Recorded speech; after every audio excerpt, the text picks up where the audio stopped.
नमस्ते साथीहरू।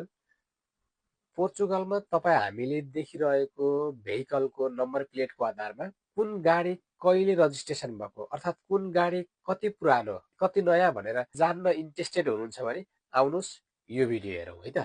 पोर्चुगलमा रजिस्ट्रेसन भएको सवारी साधनहरूको 6 डिजिटको नम्बर प्लेट हुन्छ। त्यसमा दुईवटा लेटर दुईवटा नम्बर गरेको ग्रुप हुन्छ। सुरुको दुईवटा डिजिट लेटर अनि नम्बर नम्बर छ भने 1932 देखि 1992 बिचको सवारी साधन हो भनेर जान्नुपर्छ। सन् 1992 मा आइसकेपछि इयुको स्ट्यान्डर्ड अनुसार नम्बर प्लेटहरू डिजाइन भएको छ।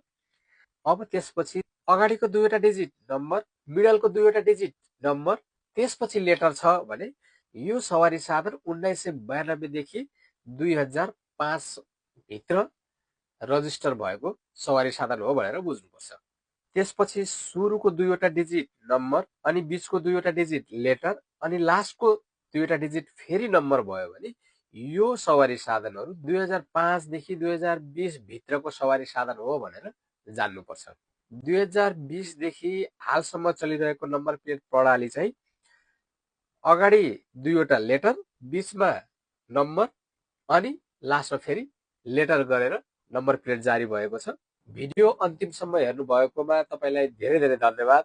हजुरहरूको इन्ट्रेस्टेड साथीहरूलाई यो इन्फर्मेसन पुर्याएर मलाई सहयोग गरिदिनु होला। हजुरहरूको दिन शुभ रहोस्। हवस् त, नमस्ते।